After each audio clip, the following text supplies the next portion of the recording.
for those in this group who I haven't met, or for those watching on LinkedIn Live, my name is Michael Goldberg. I'm the executive director of our Veale Institute for Entrepreneurship and also a professor at Weatherhead.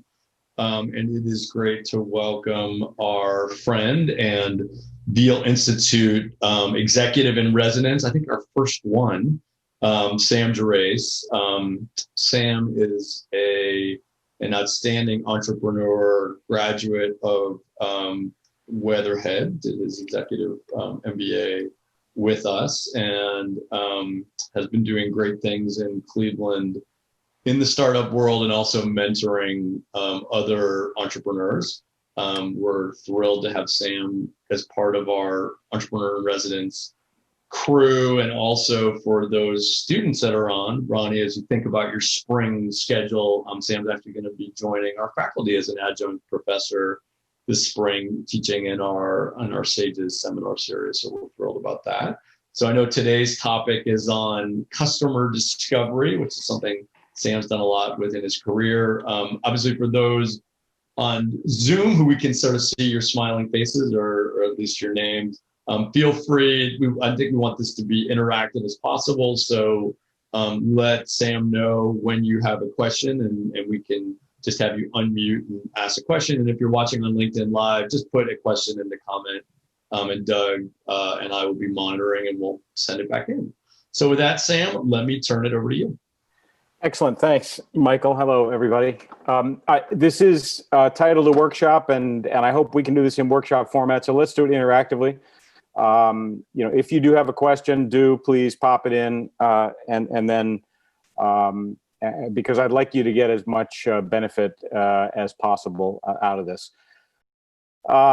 The context I have for this, I'm, as you can tell by the amount of hair I don't have, I've been at this for a little while. So over the last 35 years, I've started, grown, and sold or taken public 4 software companies. 2 were pre-internet, so packaged software, and 2 were post-internet, so software as a service. During this time, Steve Blank took a lot of things and packaged them up into a process. He did a beautiful job of assembling things that I wish I'd had 35 years ago, because I've got the scars to bear to show you that. And I'm going to share my screen because a picture is worth at least a couple minutes of talking at this time. So let me know. Can you see that?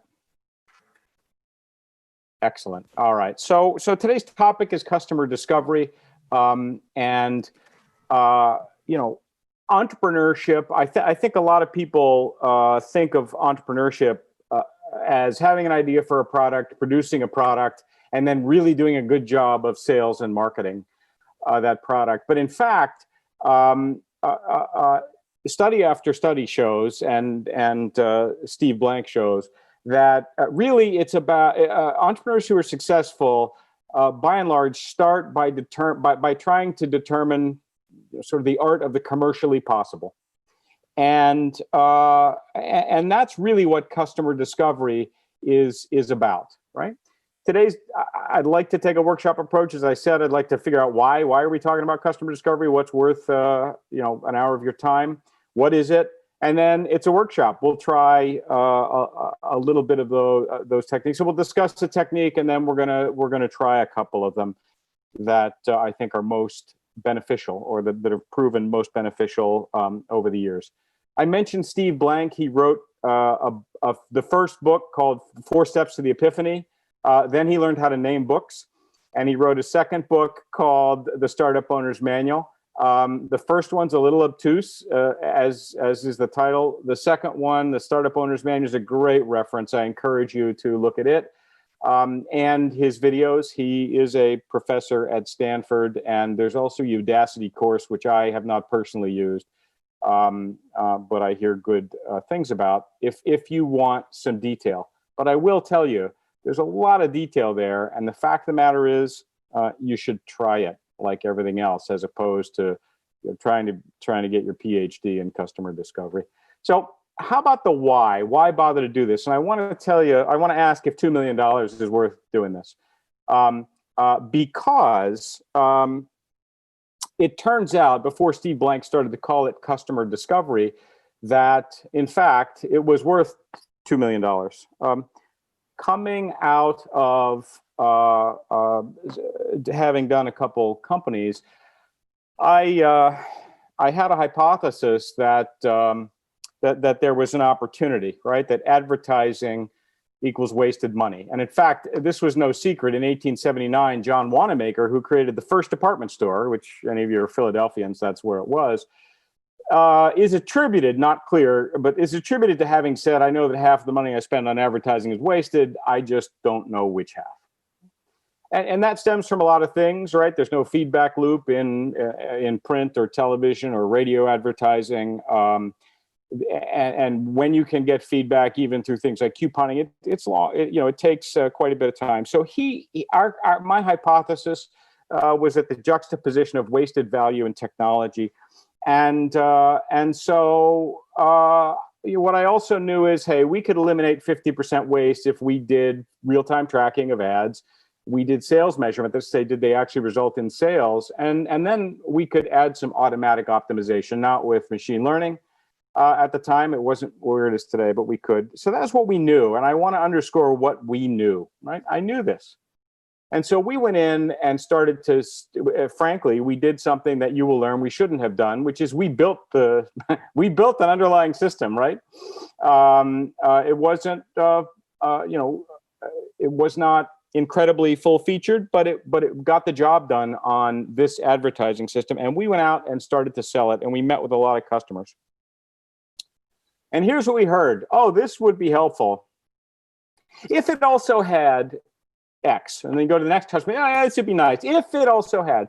And we had a lot of very lukewarm responses, as well as a lot of smiles and encouragement, because people like to be liked, and they like to like you, most people. So we could have very unfortunately proceeded ahead with this, but thankfully, I started to sense real fear in the room of something else. That is to say, in the quiet spaces between our presentation, when we were chatting with people in breaks and other things, I started to detect real fear. And moreover, a problem that was bad enough that they had already tried to solve it themselves. And we were targeting retailers. So this is Barnes & Noble and IBM when they had a PC division, and The Gap. These are not, well, IBM is. But Barnes & Noble and The Gap and others are not technically forward companies, and IBM wasn't consumer tech forward in terms of being able to track ads. And yet they had tried to cobble together a solution somehow, even though they weren't really expert in it. And a particular day, when we got sort of around to the end of this, Barnes & Noble let me know that they had done a detailed analysis, right? This is worth $2 million to them if they could figure it out. And that's what they, and this was a casual conversation. So that's what we discovered. And what we did in that moment, when I heard them say, we'd love to spend $2 million on this, we just can't figure out how, is I spent the rest of the day completely ignoring the solution we had come to present and asked a bunch of open-ended questions. Like, what do you mean? What's the real problem here, right? And we drilled down on the core problem, which is everybody thought that location on the internet meant you had a website, but Amazon had started something called affiliate sales. They were selling their product on several 100,000 websites, so people didn't have to go find them. And so I listened hard, and then we restated the problem as a value proposition, or a set of value propositions, to make sure I understood. And by the way, that's a technique I learned as a scientist. My degree's in biochemistry. And so I asked if we could come back to a potential solution for this, because I'd realized that much of the technology we were doing for ad tracking would do what they wanted, which is take 1 million different products and display them on several million websites and allow the transaction processing as opposed to ad processing. So two things benefited us because we didn't have the customer discovery handbook, if you will. One was genuine curiosity, right? And I encourage you to go into any customer with genuine curiosity. And the second is customer focus. I was curious about them and about their business and what was keeping them up at night. And those were incredibly beneficial to me. And so we went back and we, in fact, came back with a very low fidelity solution, a presentation, a PowerPoint that said, here's what we can do and we can deliver it. And we got a $2 million contract before we had offered the solution. No, before we had a solution, right? They said, if you can do this in so many months, then you can, then we'll do it. And they signed a contract. So the point here is that entrepreneurial opportunities are not about what you know, but it's about understanding what the customer knows and going through a process of discovery to find the art of the commercially possible. Now, I do want to talk about commercially possible because if you are exceptional at a particular thing, coding or creating automobiles or any particular thing, and you want to do that, fantastic. If you just want to have ideas about that thing and do it, then you're an artist or an artisan, and you can go do that. But don't think that you're going to build an exceptional business around it, right? If you want to build an exceptional business, you have to discover customers. And that's what this process is about. And I say that because we knew a lot of things and we had gone so far as to build software only to discover real opportunity. And thankfully, we've used that process since. Commercially possible, right, is something I want to talk about, right? Are people willing to pay for the product?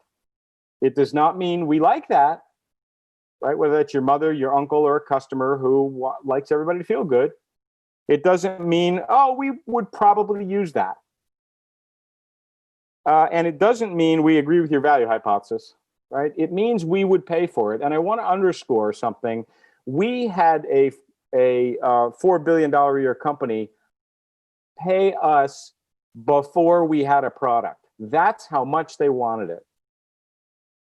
And that is an essential part of customer discovery. So we can talk more about it, but don't confuse art with commercial possibility, and don't confuse the knowledge in your head with knowledge of what the world really needs. The best advice I can give you at this point is to get out. I don't mean the webinar, but I mean, and what Steve Blank says, get out of the building. There's no valuable knowledge inside the building. You, your confidants, the team you have built, your advisors, your professors, your employees, whoever.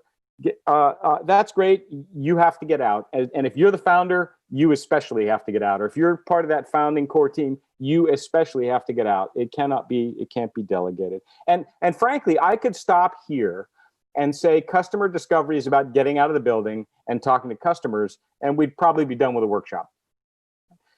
But it would be inefficient for you. And so I think we'll give you the benefit of Steve Blank's expertise and a bunch of other people's expertise that he has assembled as we do this.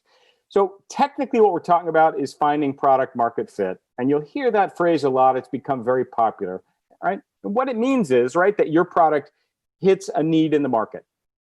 Do not confuse that with having created a product in a vacuum and then going out and finding the market for it. Right? Because you might be the only one who wants a, double-sided blue iPad, right? I don't need a screen on both sides, and I don't want mine to be, well, it's case, it should be blue, green. I don't need it to be green. Anyway, but look, here's the process of customer discovery, right? Create a problem hypothesis. Test a hypothesis. Then test a solution. Right? And then validate the potential, then start putting real effort and dollars behind it. And I want to highlight one thing: create a problem hypothesis. Because most of what people do is create a solution hypothesis. They say, I think the world wants a double-sided green iPad. Well, that's not what customer discovery is about. Customer discovery is saying, I think I know what the world has a problem with. And our problem hypothesis was, we think that there's inefficiency in advertising, right? That by eliminating 50% waste in advertising, this represents a big opportunity. That was our problem hypothesis. We should have done a couple slides around that and then gone out and questioned a lot of people. And that really is the process of customer discovery. So, by the way, don't think that your expertise is wasted. I'm not suggesting that the fact that you can span a couple disciplines, knowledge of the world, knowledge of your subject matter expertise, like software or robotics or paper or any of the other industries, right? Steel, who knows? That's actually valuable. But in fact, the place it's valuable is in crafting the hypothesis. That's where your expertise comes in. It's really good, right, for figuring out what the question to ask is. After that, you shouldn't rely on it. And again, if you're anxious to really create something specific, I encourage you to go be an artist. Right? Now let's talk about making the hypothesis specific, because you heard our casual hypothesis, which was eliminating 50% waste in advertising represents a big opportunity. That was not a business hypothesis. That was a task or a product hypothesis, right? It wasn't a solution, but it was, look, we can. We are, the other thing that customer discovery is about is thinking about a business. And understand, the first time I did this, I had a science degree and I didn't know a darn thing about business. I got my business education on the street. You don't have to know a lot about business, but you have to think about what it means from a business standpoint. And so you'll craft a business hypothesis, you'll make the hypothesis specific, and then you're going to test it. And that's really step one of customer discovery, right? The test, by the way, is, will people pay for something that is related to your problem hypothesis? That's the test. So how do we go about doing that? Well, I said you don't have to know a lot about business, and there's another fella Alex Ostenwalder, who really looked at what Steve Blank was doing and created this very valuable tool. And it's perhaps the one that will give you the most value over time if you use it. And it's not complex. It is not difficult. It's intensely, it lends itself to intense collaboration, and it doesn't require a great deal of expertise. It basically takes the idea of a hypothesis and breaks it down into 9 areas. And you can see those here. It's a great tool for making a specific business hypothesis and refining that problem hypothesis, right? Now today, right, I want to highlight the highest value pieces here and work on those. We can talk about the others, but when you start, these are the ones you need to focus on. And in particular, by the way, this one is the one that we need to focus on, right? The value propositions. So that is in your first iteration of the business model canvas, in your first iteration here. Why do you think, right, Ronnie, Ann, why do you think your idea is valuable, right? Rebecca, Ronald, why? Use your intuition and state the value proposition. Now, by the way, you might have an idea about customer segments, people who might buy this. You might have some ideas about partners, and you might have an idea about revenue streams. But you should fill this in. Okay. Now, I do want to move to a workshop, because I want you to get used to doing 2 things: feeling comfortable asking questions and using the business model canvas. So let me, let's go to I've covered up. Thank you. New share. Where is my, there it is. Okay. All right. So let's talk about what a completed business model canvas might look like, or at least some form of business model canvas. Can you all see that? So I hope you're familiar with Spotify.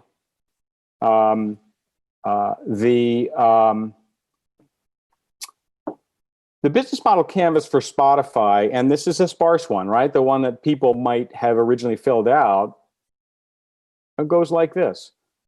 Look, music listeners probably want unlimited music that's legal. That's a value proposition. And note that we expressed that in the form of the customer. People might appreciate something that's less expensive than individual song purchases. And they might appreciate automatic personalization. They might like it to be subscription-based, and they might like collaborative social playlists. Those are those are 5 value propositions. Now, can I just ask a quick question? Which, any of those not phrased in a way that's customer focused? Any thoughts?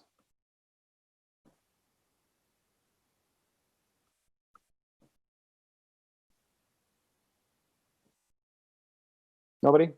I mean, I don't want collaborative social playlists. I don't know what collaborative social playlists are. I like to share music with my friends, right? I like mixtapes, right? In fact, I'm old enough that literally, right, I traded mixtapes, right? In middle and high school, literally cassette tapes. And mostly I wasn't the one making them.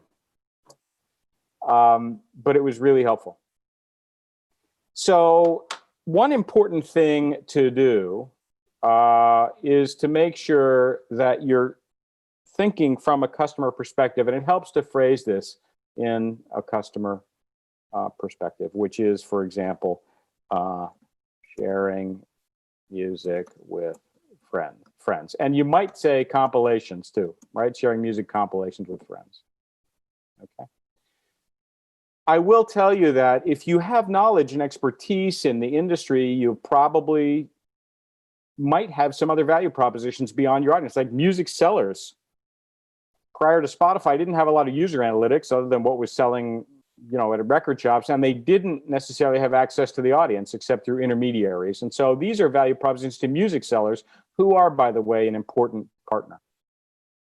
And when you initially fill this out, I would not be surprised if your assumption was that your customer's segment is all music listeners. And by the way, yeah, we're going to charge subscription fees and we're going to use advertising revenue.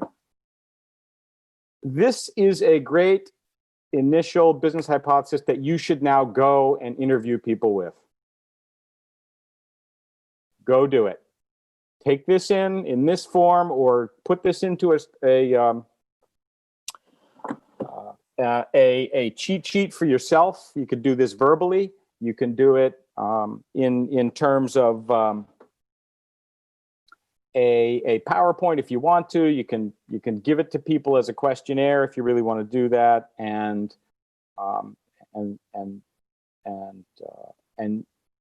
go refine it. Now let's try the process of actually doing this.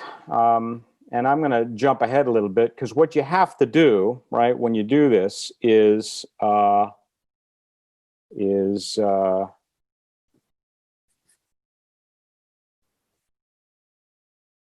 refine your hypothesis by asking questions. So here's the Never Hungry snack delivery service, right? And by the way, you're all on the founding team. In fact, this was your hypothesis, right? People want snacks that are always available. It's inconvenient to go make small purchases, and when I'm hungry, I'm hungry. I need snacks when stores are closed. All right, we can easily create a system that that lets you get a regular delivery of your favorite snacks. It'll save time and effort, and you won't be hungry. So this is the business model canvas, right? And by the way, we need partners with snack sellers, snack manufacturers, in effect, and we have our market is all snack eaters, right? That's what we're busy doing. So here's what I'd like to do. I'd like you to each take 60 seconds and think of 2 questions individually, right, that you would ask if this was your business model canvas and you were going to do a person on the street interview to figure out if anybody cared. Right? And then I'd like to open up for 5 minutes and ask people to volunteer to ask their question, right? And I'd like somebody else to volunteer to answer it, by the way. Or maybe I'll tell you what, put the question in the chat, then we'll ask the question and somebody can volunteer to answer it as a snack eater. So 60 seconds, think of a couple questions you would use to refine this hypothesis, to figure out if people care, to figure out if it's true, to really try and figure out value.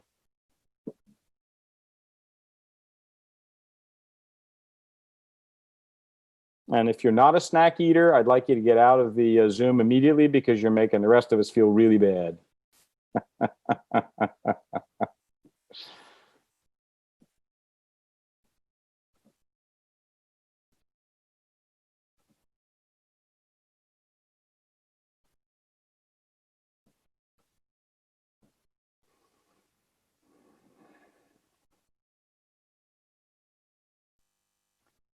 All right, on the Zoom chat, I'm seeing those snack questions come in. That's excellent. So now take another 10 seconds if you've got a particularly important question. Toss a few into the chat there, and excellent. Now, I want to observe one thing in the chat, which is everything related to snacks. I don't believe there's a single question there we go. But thanks, Bob. Bob Sopko said what prices, but every other question prior to that had the word snack in it. I want to remind you that the opportunity that we had, that I mentioned to you for the $2 million contract, was all about advertising. And if every question I had advertising in it, we wouldn't have uncovered that opportunity. And so another question, right? Thinking generally about things like what happens when you're hungry, how often are you hungry, are incredibly valuable to help you get out of your own head. So let's take Ronald Immerman. Ronald, you asked the question, when you want a snack, how do you buy it? Does anybody want to act like a customer? You're the person on the street we're interviewing, and answer that question. If I don't have any in the house, then I go to the convenience store. Okay. So that's really interesting, right? You go to the convenience store. Now, I could record that in my notes, but it's always helpful to ask another question. And when you go to what do you mean you go to the convenience store? What does that actually entail for you? Leaving the house, and for one thing. And how do you get there? Usually by car. Okay, so all right, so you're going to leave the house. You're going to take a car, and you know, in your regular habits, how long does that take you? 10 or 15 minutes. Okay, good. So now, did you all? Anne had three. Thanks, Anne. Anne had 3 ready answers. First of all, I want to point out, because many first-time entrepreneurs are really good subject matter experts, but they don't. They're not necessarily good at asking questions of strangers. Not that Anne is strange, but you have to. You know, Anne did not bite, and I don't bear any scars from having asked Anne a few questions, right? Especially if you do a person on the street interview, you can just run away if you need to. But here's the point. Asking questions is the basis of getting information. And I asked several follow-up questions, and at no point did Ann sigh, frown, and say, I have to spend 10 minutes in the car, okay? I didn't enter another value proposition here because I didn't hear Ann tell me about a pain. She was not that pained so far with the fact that when she wanted a snack, she went to the convenience store. So I might begin to follow up with, how often does that happen? Because Ann might be a perfect planner. In other words, she does that 3 times a year when she runs out of snacks, but otherwise she's a good shopper. She's much more organized than I am. So Bob Sopko asks, how often do you snack? Who wants to answer that? Who wants to be a consumer and ask a potential customer person on the street and answer that question? And Bob, unmute, because you can follow up on this one instead of me. Anybody want to answer that? How often do you snack? Come on, let's not be embarrassed.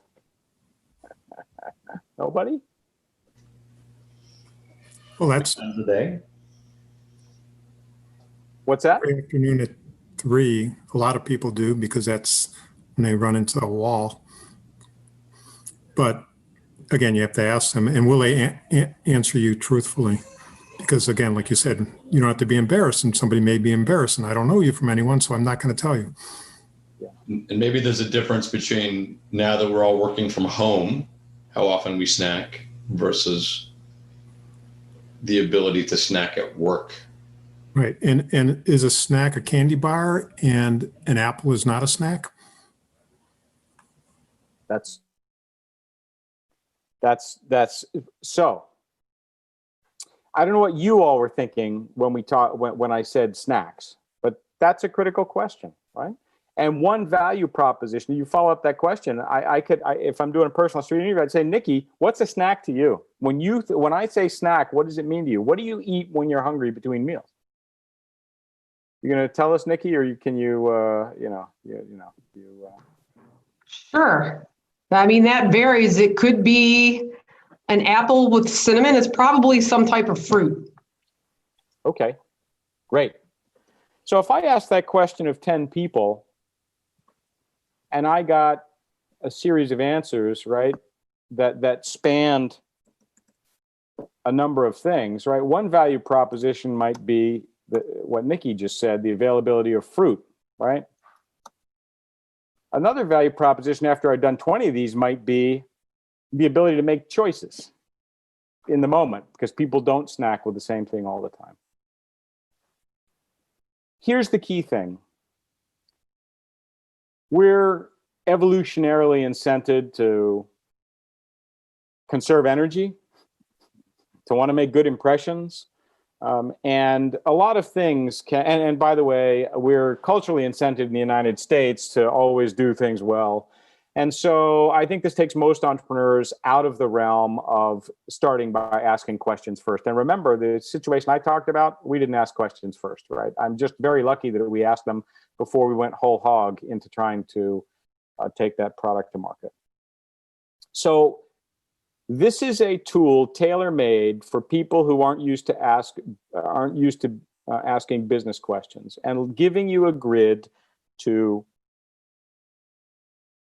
ask questions around something and then go a little bit deeper.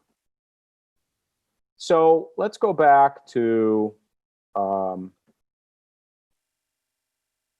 to the framework and say, how often do I do that, right? Because ideally what I do is I do a business model canvas, and then I go out and do 20 interviews. And at the end of that day, I do the canvas again, right? Or we, the team, does the canvas again to line up with what we learned. And then the next day we go 20 interviews and I revise the canvas and I do it again. Now, lest you think that this feels daunting, I mentor in a high school entrepreneurial studies program. Most of the people who take the course are high school juniors. They don't know anything about business. They don't have any subject matter expertise except about social media.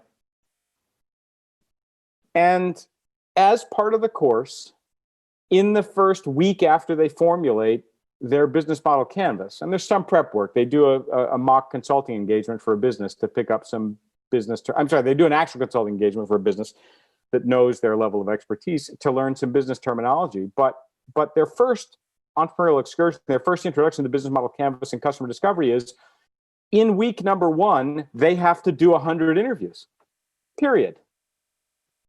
Now, if high school juniors can do it, you can do it too, right? In 1 week, you can get 100 interviews.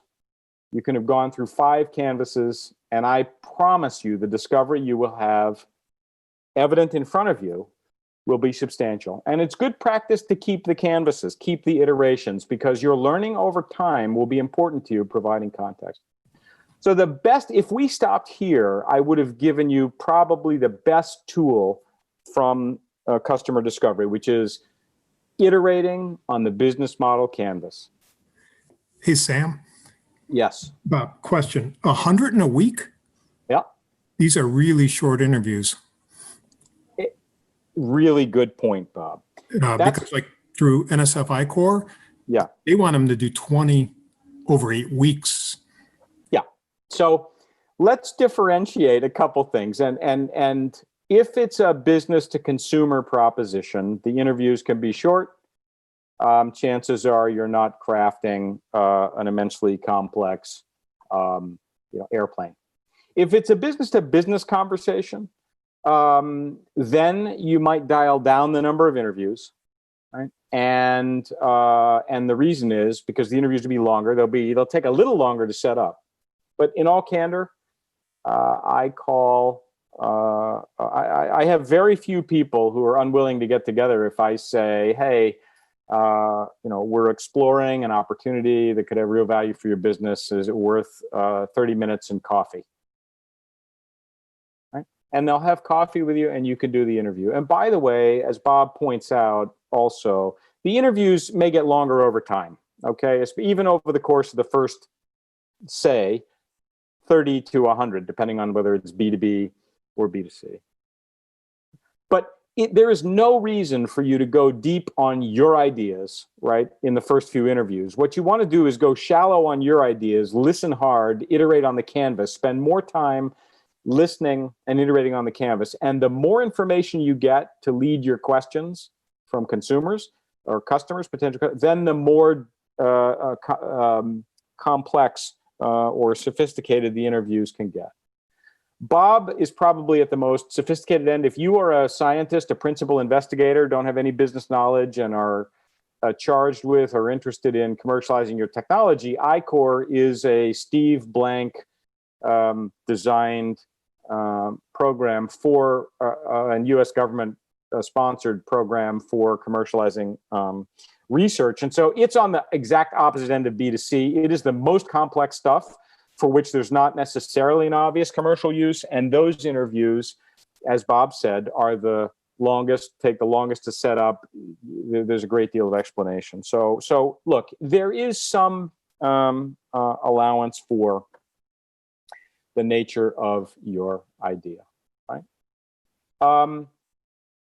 Once things start to solidify, right, the frequency goes down.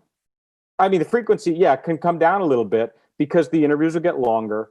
And maybe, you're only doing, 50 a week or 20 a week or whatever. If they're incredibly complex, 5 a week. And you're iterating on your canvas less because less and less is changing. And when your canvas gets to the point that it's not changing, by the way, that's a good sign. But it's only a good sign if you, as a result, find what Steve Blank calls early evangelists. By the way, if the old marketing adage holds true, things should never be longer than 3 syllables. Again, his naming could use a little work. But these are people, right, who are at the top of the pyramid, right? Everybody in your market has a problem. Only some of them are aware of the problem. Only some of those who've been looking for a solution. Only some have tried, of those, a small number have tried to cobble together a solution. And an even smaller number has said, look, there's got to be something out there. We've got to figure out what the budget is. It's such a problem. We don't even know what to buy, but we know how much it's worth to us. And I want to point out in particular the top of this pyramid, right? One of the things Steve Blank says, not in the book, as I recall, but in one of his videos, is one of the best indications of that you are ready to move to a potential solution is that you have found a group of people who have tried to cobble together a solution. That's a huge indicator, a huge indicator. In fact, for me, it's been a better indicator over the years than has acquired a budget, because has acquired a budget has some corporate externalities that aren't true. A department might go try and cobble together a solution. They might not try and assemble a budget. So here's the point. An early evangelist, like I mentioned to you, Barnes & Noble, was willing to pay $2 million for unpolished functionality, or in our case, for functionality that didn't exist except on a PowerPoint. And we went around and found a few other customers in exactly the same situation. And that said to us, oh gosh, this is worth doing. You're ready. You have validated your problem hypothesis when people are willing to pay for what you have before you have it.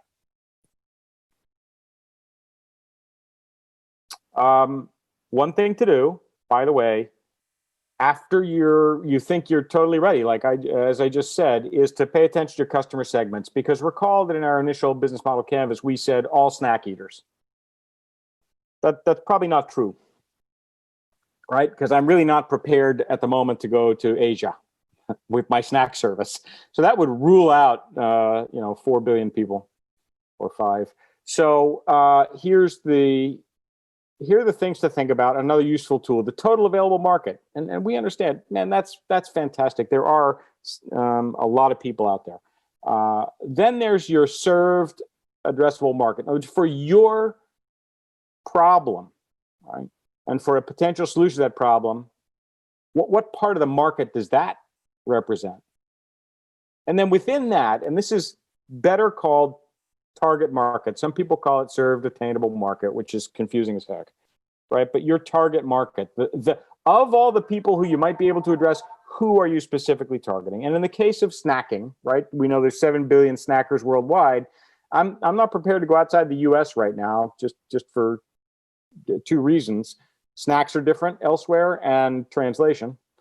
And then I should pick a small target market, because I suspect that serving someone a snack in rural Oklahoma is different than serving someone a snack in downtown Cleveland. And so I might, in my interviews, have realized that the 19 million undergraduates are a pretty good target market. And the reason I present this tool, I'm not going to spend a lot of time on it, but the point is to get your head out of the idea that you're going to hit the 7 million snackers in the world all at once. This is a great sort of grounding in who we're going to talk to initially. Use that on that rightmost column of the business model canvas. So I've got people who are willing to pay for it, and I've narrowed I've categorized them accurately, right? Undergraduates in the United States. That's who I'm targeting. Now I'm ready to test a solution. And these undergraduates who've been pulling out their hard-earned cash and saying, please, I know you don't have a solution, but I want to pay for an advanced subscription now, right? Now it's time to test a solution, right? What does that mean? Very frequent term here. Minimum viable product, right? That's out there. The goal of minimum means what we don't have to build. You can imagine 1,000 things that your snack delivery service is going to have. I don't want to build a single one of those that it doesn't have to have in order to sell it. Then we can add all that great stuff. Okay, custom packaging. But if you're a designer, you got bows on each package. We're going to bag it up, or we're going to write nice messages, or we're going to personalize the snack service in some way. And viable, maybe the most important thing is that for your thinking, people can't use this unless, right? And people won't use it unless. So when we talk about a minimum viable product or an MVP, there are a couple phases to pay attention to. One is a low fidelity prototype. And then one is a high fidelity prototype. And we're gonna go through this process, right? A low fidelity prototype might be just illustrations of the software. That's what we used with Barnes & Noble, right? Here's what it would look like. We came back a week after the session I mentioned to you, and I said, okay, here's the thing. Here's what it will do, and here's what it would look like. And we had screen mock-ups. That's all we had. That's a low fidelity prototype. And we took those around to other people as well to validate that they too thought that this was really necessary and would pay us. Technology's reached a point where you might be able to also do an early access website that has some of those mock-ups and says, put me on your mailing list, right? And that's a good indication. So you can do low fidelity prototypes that you have to take around. You can do low fidelity prototypes on the web. And a high fidelity prototype could be a clickable prototype. There are great tools available for like Framer or Axiom that allow you to create beautiful clickable prototypes that look like functioning apps, including the ability to enter information and they sort things in real time. Or you might be able to do some working code pretty simply. That's if you're doing software. If you have a physical product or if you have a service, right? Almost always it's necessary for your low fidelity prototype just to be a high fidelity presentation, right?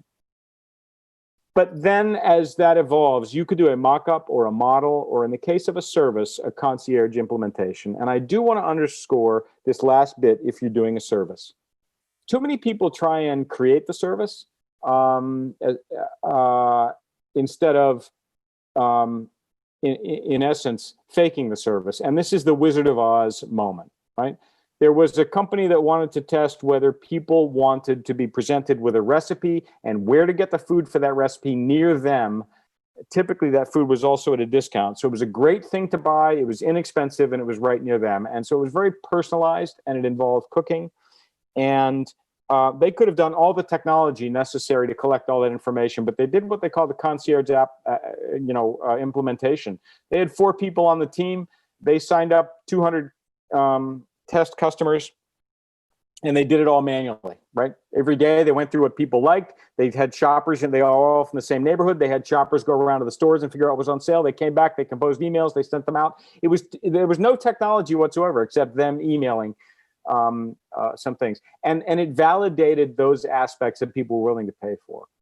So the goal here is don't spend a dollar on anything until it has been validated that people have to have it in order to buy the solution. And here's my second tool that I'd like to introduce you to, right? Because you're tempted, if you're thinking about products, to go to product development methodology. And what product development methodologies are designed to do is ideate on a lot of new features and then help you flesh them out and figure out the markets for each feature and set a whole timing for all the features. If you're an entrepreneur and you're trying to launch a product, there's only one set of customers you're aiming at, and all you want to do are the minimum viable features for them. And so there's a different tool called user story mapping. This asks about user experiences and user jobs. And it looks like this, right? You've got the goals, you've got tasks, and then you have the stories, which are a day in the life. So let's go here and take a look at a user story, right, about making pizza. Something you've all done, right? And one activity, the initial task is make the dough.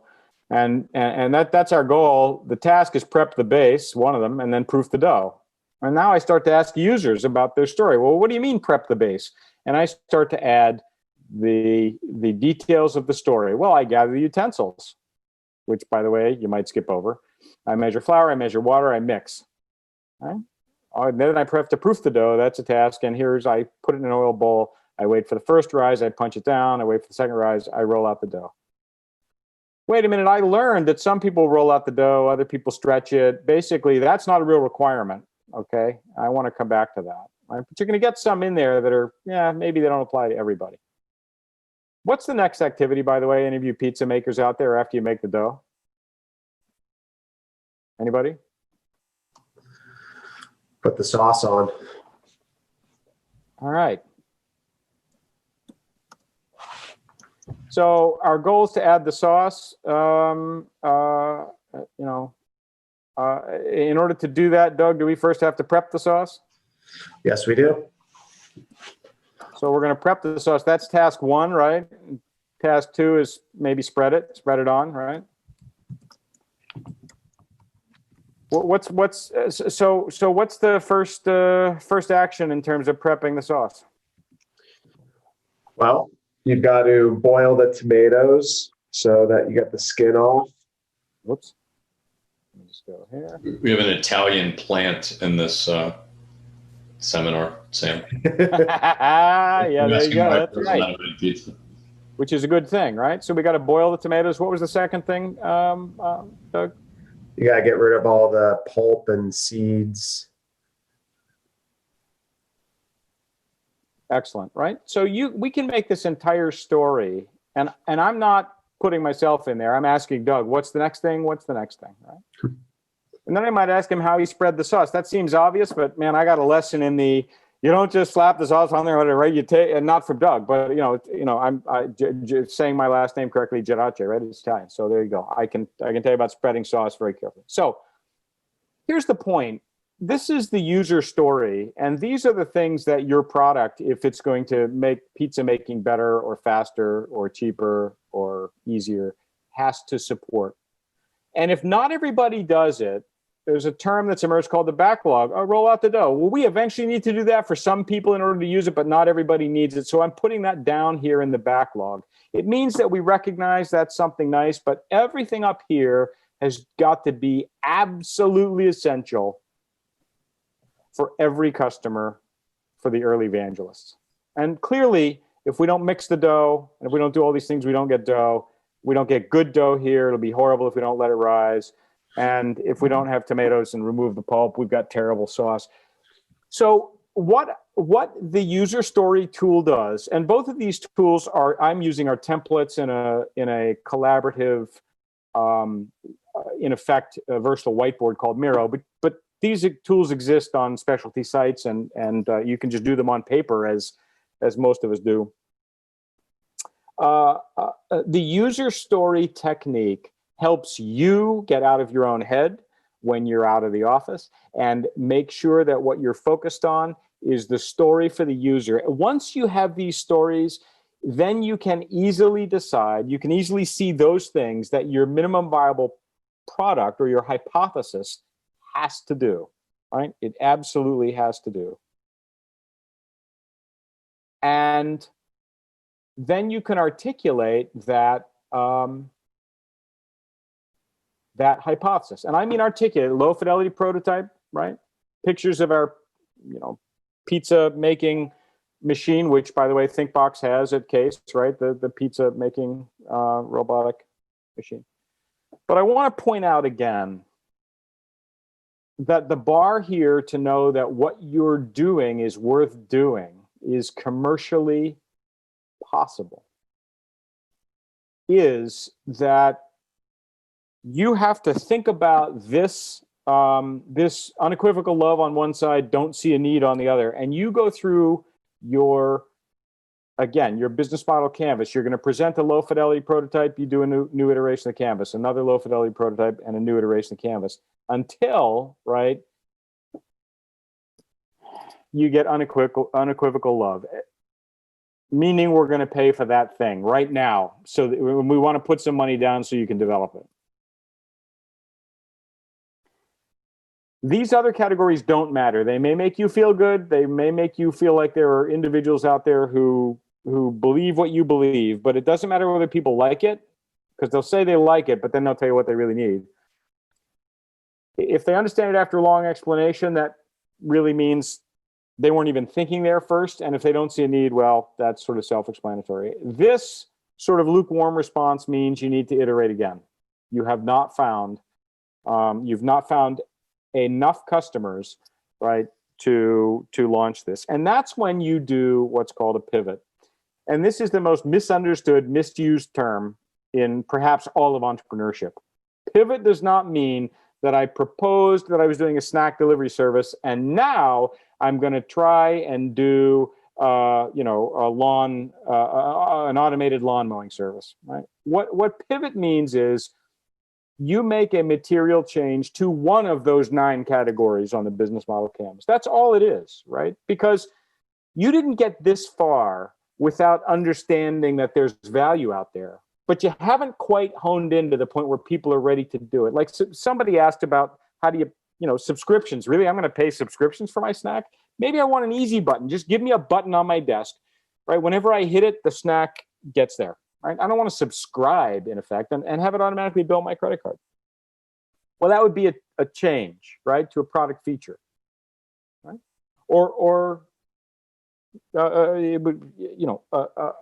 Maybe it's a change to the revenue model, as we just said, from subscription to direct pay. So you make a change and you go back through. And that's what we've done so far, and we're almost at time, is create a problem hypothesis.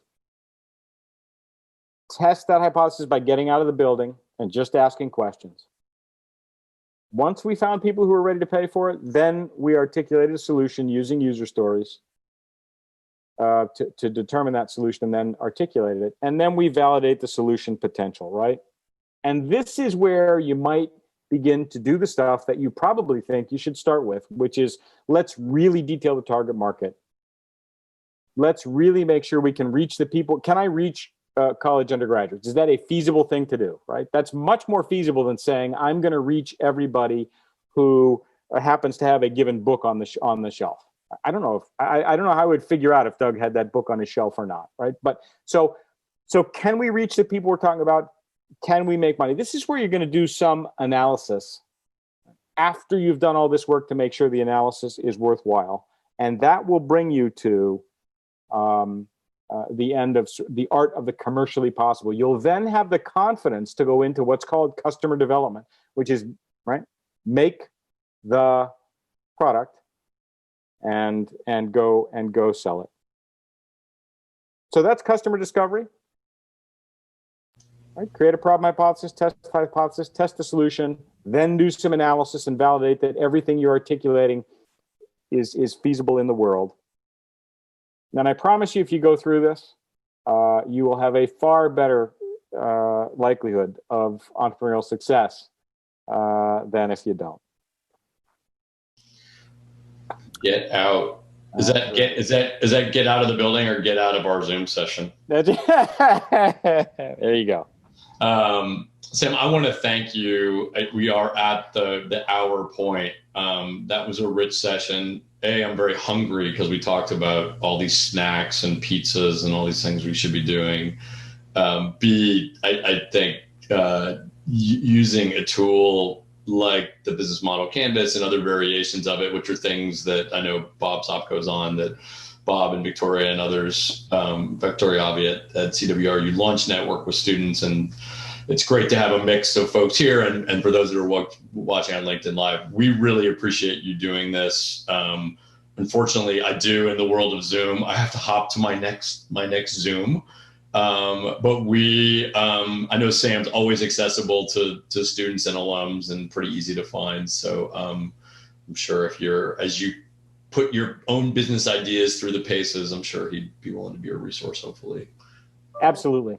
Absolutely. And the other, I saw that Michael put Steve Blank in the chat. I just put a link to that Miro board that I used, so you can view that. You can copy it for yourself. Those templates are there, and they're beautifully functional if you want to use those. And I'm here as a resource. There's no greater fan of entrepreneurs than I am. So I'm delighted to help. Awesome. Well, thanks, Sam, and thanks everybody for joining today, and we will see you soon.